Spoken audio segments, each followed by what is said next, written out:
말씀 신약성경 빌립보서 2장 9절에서 11절 말씀 함께 봉독하겠습니다. 신약성경 320페이지입니다. 빌립보서 2장 9절에서 11절입니다. 이러므로 하나님이 그를 지극히 높여 모든 이름 위에 뛰어난 이름을 주사 하늘에 있는 자들과 땅에 있는 자들과 땅 아래 있는 자들로 모든 무릎을 예수의 이름에 꿇게 하시고 모든 입으로 예수 그리스도를 주라 시인하여 하나님 아버지께 영광을 돌리게 하셨느니라. 아멘. 강도사고시를 준비하면서 웨스터민스터 신앙고백과 대소요리 문답과 소요리 문답 이 책을 꼭 읽어야 했습니다. 그래서 여러 번 그 책을 읽어봤어요. 이 웨스트민스터 신앙고백은 칼빈주의 신앙을 담고 있는 개혁신학, 저희 PCA의 개혁신학의 가장 중요한 책이기도 합니다. 이 신앙고백의 그 내용들을 보면 시작은 성경으로 시작이 됩니다. 성경이 어떠한 말씀이고 성경이 어떻게 쓰여졌고 성경이 무엇을 말하는지 이야기합니다. 그리고 그 또 내용에는 하나님에 대해서 예수님, 죄, 인간, 구원 여러 가지를 이야기하고 있습니다. 처음에 이 책을 볼 때 책이 좀 두꺼웠어요. 근데 이렇게 읽어보면 내용은 그렇게 길진 않습니다. 근데 책이 두꺼운 이유는 이 모든 내용들이 성경에 근거하고 있다는 것을 나타내기 위해 모든 책에는 항상 번호가 쓰여져 있고 그 번호 밑에는 성경 말씀들이 다 쓰여져 있습니다. 제가 드리는 말씀은 이 신앙 고백서 또 대요리 문답과 소요리 문답은 다 성경에 근거되어져 있는 것으로 이야기한다라는 겁니다. 근데 대요리 문답에 보면 46번에서 50번까지가 그리스도의 낮아지심에 대한 것이고 51번부터 54번은 그리스도의 높아지심에 대해 이야기합니다. 51번에 이렇게 질문합니다. 그리스도의 높아지심은 어떠한가? 그리고 그 대답은 그리스도의 높아지심은 그의 부활과 승천과 하나님 아버지의 우편에 앉아 계시는 것과 세상을 심판하러 오시는 것이다. 어제까지 우리가 나누었던 이 말씀은 그리스도의 낮아지심에 대한 말씀입니다. 예수 그리스도께서 이 땅에 종의 형체로 인간의 모습으로 이 땅에 오셔서 가진 고난을 당하시고 십자가의 죽으심, 여기까지는 그리스도의 낮아지심을 이야기하고 오늘 우리가 나누는 말씀은 바로 그리스도의 높아지심인 것입니다. 이 9절 말씀에도 보면 이러므로 하나님이 그를 지극히 높여라고 말씀하고 있습니다. 우리가 여기서 분명히 알아야 할 것이 있어요. 우리가 그를 높여드리기 때문에 그가 높으신 분이 아니라는 거예요. 사람이 만든 우상들은 사람이 잘하고 사람이 높여드리고 사람이 인정을 해야 하지만 그 신이 그 우상이 인정을 받고 높아지는 것 같지만 우리 예수님은 그런 분이 아니십니다. 이미 우리 예수님은 높으신 분인 거예요. 우리 예수님은 이미 능력이 있으신 분이십니다. 우리 예수님은 이미 사랑이신 것입니다. 우리가 무엇을 했기 때문에 예수님이 그러한 분이 될 수 있는 것이 아니라 이미 예수님은 그러한 분이신 것입니다. 그리고 그것을 우리에게 나타내고 계시는 거예요. 이것은 더 나아가 이렇게 되어지는 겁니다. 예수님은 이미 우리를 구원하셨기 때문에 구원자이신 거지 내가 예수님에게 구원을 받았기 때문에 예수님이 구원자가 아니라는 거예요. 우리 하나님, 우리 예수님은 바로 그런 분이십니다. 그 자체가 이미 사랑이신 거예요. 그런데 그러하신 분께서 낮고 낮은 몸으로 이 땅에 오셨으나 오늘 분명히 말씀하시기를 하나님께서 예수님을 높여주셨습니다. 그리고 그 이름을 뛰어나게 하셨다라고 말씀하고 있어요. 이 부모님들이 이제 자식을 낳게 될 때, 아이를 배웠을 때 고민하는 것 중에 하나가 이름인 것 같아요. 내 아이의 이름을 어떻게 지을까? 어떻게 지어야 이 아이가 이 이름대로 평생을 살 것인가? 좀 이런 고민들을 많이 하는 것 같습니다. 지난 주일에 아이들에게 한번 물어봤어요. 너희들의 이름의 뜻을 아느냐라고 물었더니 아이들이 대부분 모르더라고요. 자신의 이름의 뜻을 잘 모르더라고요. 그래서 집에 가서 꼭 부모님께 물어보라라고 했습니다.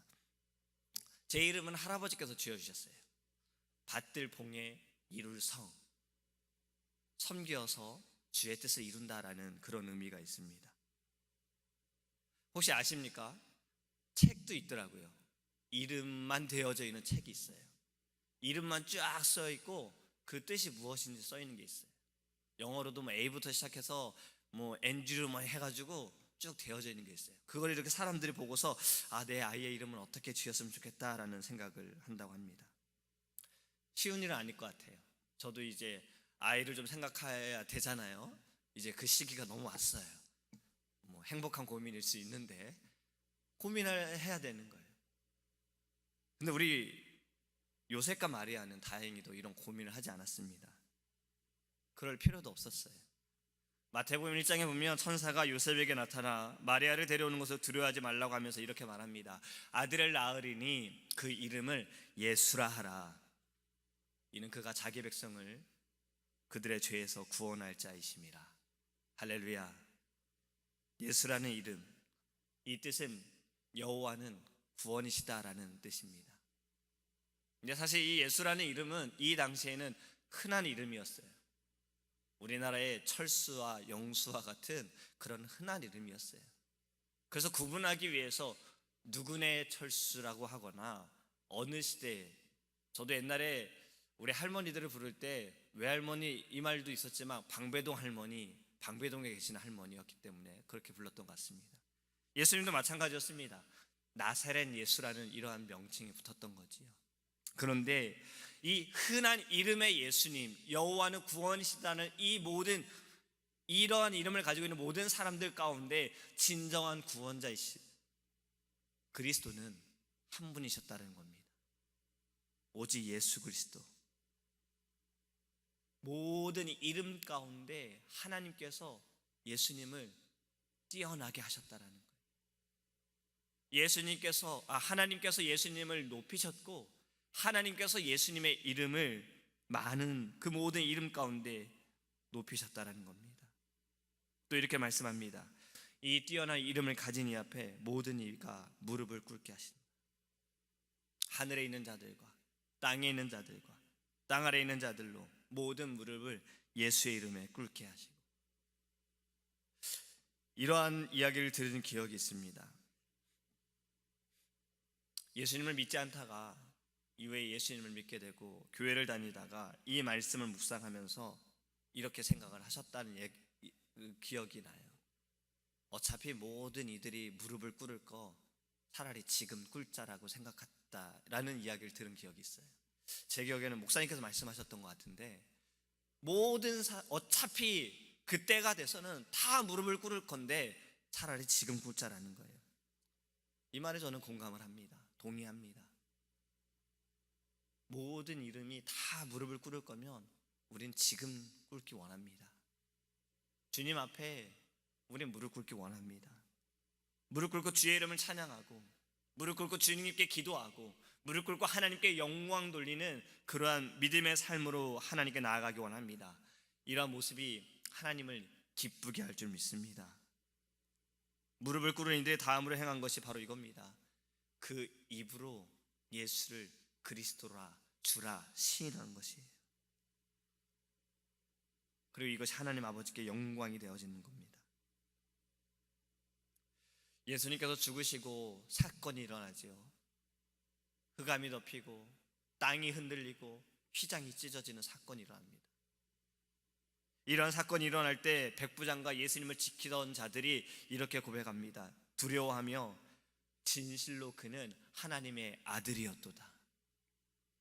예수님을 죽인 자들이, 못 박은 자들이 이렇게 고백을 한 겁니다. 진정 예수님을 하나님의 아들로 아는 자들, 예수님을 그리스도로 구속자로 영접한 이들, 예수님을 만난 이들은 입술로 고백할 수밖에 없습니다. 그것이 진리이기 때문에 그래요. 우리의 교회가 선교의 비전을 품을 수 있는 것은 담임 목사님께서 그 비전을 말씀 가운데 우리에게 심어주셨고, 하나님께서 명령하신 것을 그 말씀을 통해 우리에게 비전으로 세워주신 겁니다. 근데 이 선교의 비전은, 선교는 시작은 예수님을 구주로 영접하고 예수님을 구주로 인정했을 때, 시인했을 때 할 수 있는 것이에요. 지금 많은 선교사님들도 복음을 증거하는 이 시작은 그들이 이미 예수님을 만났기 때문에 그런 겁니다. 사울이 바울이 되어진 거 이름만 바뀐 것이 아니잖아요. 그가 예수님을 만남을 통해서 그가 지금까지 알았던 모든 것이 다 바뀌게 되었었어요. 예수님을 믿던 자들을 죽이던 이가, 예수님을 믿는 자들을 이단이라고 말하던 이가 진정 예수님을 만나니 그가 복음을 전하는 자가 되었고, 복음 때문에, 예수님 때문에 살고 죽는 자가 된 것입니다. 우리도 예수님을 주라 우리의 입술로 시인하기 원합니다. 이것이 복음의 시작이며 이것이 하나님께 영광을 돌리는 것임을 믿습니다. 지난 주일에 우리가 메시아를 은혜 가운데 마쳤어요. 제가 우리 교회 와서 메시아를 여러 번 도왔습니다. 사실 예전에 메시아는 다 우리 교회에서 했었어요. 그래서 저도 메시아를 여러 번 여기 와가지고 이런저런 일들을 도왔었어요. 그런데 제가 이번에 본 것은 이전과는 확실히 다른 메시아였습니다. 제가 미국 교회에서 하는 메시아도 한번 가본 적이 있는데 거기도 그냥 이렇게 앉아서 오케스트라 연주하고 노래 부르는 것, 물론 전곡을 하진 않았습니다. 저희는 이번에 전곡을 했고 또 드라마 이렇게 보여지는 공연도 있었고요. 참 은혜로운 시간이었어요. 준비하면서 우리 장로님께서 또 목사님께서 한번 얘기를 하셨는데 가사가 있었으면 좋겠다고 하셨거든요. 그래서 가사를 제가 이렇게 준비를 하는데 이 모든 가사가 성경 말씀이더라고요. 이 전곡이 다 성경 말씀으로 되어진 거였어요. 참 이를 위해 많은 분들이 수고하셨습니다. 섬겨주셨고요. 근데 참 기억에 나는 것은 이 예수님의 부활 후에 막달라 마리아가 무덤 앞에서 무릎을 꿇고 있는 그 장면입니다. 그때 나 불렀던 노래가 45번이에요. 나의 주님 살아계시니. 가사가 이렇습니다. 나의 주님 살아계시니, 나의 주님 세상에 다시 오시리라. 나의 주님 살아계시니 오시리라. 방송실에서 돕느라 사실 저는 보지 못했고 나중에 들었습니다. 막달라 마리아를 연기하신 우리 집사님께서 정말 눈물을 흘리셨다 그러더라고요. 그 무덤 앞에서 눈물을 흘리셨고 예수님, 부활하신 예수님께서 자신의 몸을 터치하시고 그분을, 예수님을 보았을 때 눈물을 흘리셨다는 이야기를 들었습니다. 더 큰 감동이 되었어요. 부활하신 예수님을 만났을 때 그 마음이 저에게 전달이 되었습니다. 제자들이 정말 예수님을, 부활하신 예수님을 만난 사람들이 예수님 부활하셨어, 예수님 부활하셨어라고 이야기했을 때 믿지 않았잖아요. 어떻게 죽은 자가 부활할 수 있느냐. 근데 정말 부활하신 예수님을 만났을 때 그들의 마음이 어떠한지 이번 그 메시아 공연을 통해서 저에겐 더 그 마음이 전달이 되어졌습니다. 사랑하는 성도 여러분, 우리는 이러한 마음을 가져야 합니다. 정말 부활하신 예수님을 우리가 진정 만나야 하는 것입니다. 그 예수님을 만날 때 우리의 입술로 예수님을 주라 시인하고 우리가 감출 수가 없는 거예요. 우리의 입술로 우리의 마음이, 우리의 모습이 감출 수가 없는 거예요. 제가 요즘에 많이 듣는 말이 그거예요. 우리 강도사님 입이 귀에 걸리셨어요. 너무 좋아하지 마세요 라고 하는 말을 너무 많이 들어요. 저는 안 그런 것 같은데 티가 나는 거예요. 그렇죠? 예수님을 만나면 이렇게 돼야 되는 거예요. 사실 예수님이 내 안에 계시고 내가 예수님 때문에 살아가고 그 사랑이 내게 정말 충분합니다, 이것으로 만족합니다, 이럴 때 그 사랑이 나타나게 될 줄 믿습니다. 우리가 분명히 기억할 것은요, 낮고 낮은 몸으로 이 땅에 오신 예수님, 우리를 위해 오셨고 하나님께서 그를 높여주셨어요. 그 예수님께서 지금 우리와 함께 하십니다. 우리의 기도를 들으시고 우리에게 말씀하십니다. 부활하신 예수님을 만난 제자들처럼 그 감격이 우리 안에 있기 원합니다. 이 새벽에 우리가 기도할 때 정말 그 하나님, 예수 그리스도, 성령님, 우리가 만나기 원합니다. 우리 안에 역사하여 주옵시고, 하나님, 우리의 모습이 내가 아무리 감추려고 해도 내가 받은 예수님의 사랑, 예수님의 그 은혜 나타나게 하여 주옵소서. 이렇게 기도하기를 주님의 이름으로 소망합니다. 기도하겠습니다. 고마우신 하나님, 우리를 위해 이 땅에 오시고 우리를 위해 고난을 받으시고 우리를 위해 죽으신 예수 그리스도, 하나님께서 예수님을 높이시고 그 이름을 모든 이름 가운데 뛰어나게 하시며 하늘에 있는 자들이나 땅에 있는 자들이나 땅 아래에 있는 자들도 다 그 이름 앞에 무릎을 꿇을 줄 믿습니다. 우리도 주님 앞에 무릎 꿇기 원합니다. 하나님, 우리의 무릎이 주님께 영광이 되게 하시고 우리의 입술로 예수님을 주라 시인하게 하여 주시옵소서. 우리의 살아가는 모든 순간순간마다 내가 받은 예수 그리스도의 그 사랑과 은혜를 나타내게 하여 주시옵소서. 감출 수 없습니다. 하나님의 그 사랑은 감출 수 없습니다. 주님의 그 빛은 감출 수가 없습니다. 그 어떤 어두움도 막을 수가 없습니다. 주님, 우리의 삶에 주님의 그 빛을 드러내는 자가 되게 하여 주시옵소서.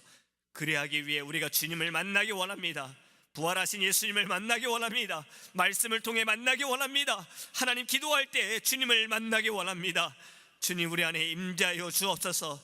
우리 안에 역사하여 주시옵소서. 우리의 힘이 아닌 주님의 힘으로, 주님의 그 방법으로, 하나님의 그 마음으로 우리가 날마다 살아가게 하시고 승리하게 하여 주시옵소서. 우리를 기뻐 받으시고 우리와 함께 하실 믿사오며 살아계신 예수 그리스도의 이름으로 간절히 기도합니다. 아멘.